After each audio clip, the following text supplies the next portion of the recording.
Hello friends, Smita Gujarati કિચનમાં તમારું સ્વાગત છે। તો આજે આપણે ચોલાઈની ભાજીની રેસીપી બનાવવાના છીએ। તો અહીંયા મેં 500 ગ્રામ જેટલી ચોલાઈની ભાજી લીધી છે।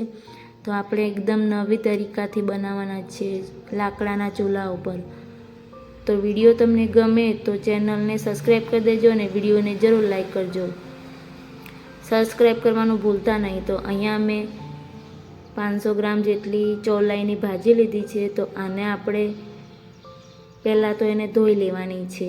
તો ધોઈને આપણે ખાટલો, જાળીવાળો ખાટલો હોય તો એવી રીતના એને સુકવવા માટે આપણે મૂકી દેવાની છે। તો પાણી બધું સુકાઈ જાય તો ભાજી સારી બને। તો અહીંયા આપણે સુકાવવા માટે ભાજીને મૂકી દીધી છે। તો ભાજી આપણી સુકાઈ ગઈ છે। તો આને આપણે એક થાળીમાં ભરી લઈશું। તો એને આપણે ઝીણી ઝીણી સમારી લઈશું, વધારે નાની નહીં ને વધારે મોટી નહીં, આવી રીતના એને સમારી લઈશું। તો આપણે ભાજીમાં થોડો ટેસ્ટ સારો લાગે તો થોડા આપણે મરચાં લીલા લીધા છે। તો આપણે મરચાંને પણ ટુકડા કરી લેવાના છે।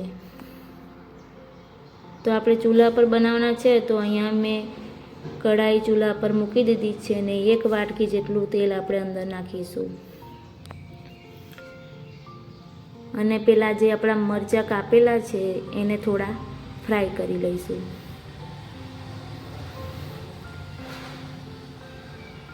મરચાં ફ્રાય થઈ જાય તો આપણે એને ભાજી અંદર નાખી દઈશું। મરચાં ફ્રાય થઈ ગયા છે તો ભાજીને આપણે આવી રીતના અંદર કઢાઈની અંદર નાખી દઈશું અને હલાવી લઈશું બરાબર। અને મેં અહીંયા ખલની અંદર કૂટેલું મરચું લીધું છે। તો આ મરચાંની અંદર લસણ પણ આવી ગયું છે, ધાણા પાવડર પણ આવી ગયો છે અને મરચાં પાવડર પણ આવી ગયો છે અને મીઠું પણ આવી ગયું છે। તો આને મેં મિક્સમાં કૂટી લીધું હતું। તો આપણે એને નાખી દઈશું અંદર। તો અહીંયા આપણી ભાજી બનીને રેડી છે। તો તમે આને બાજરીના રોટલા જોડે કે મકાઈના રોટલા જોડે ખાઈ શકો છો।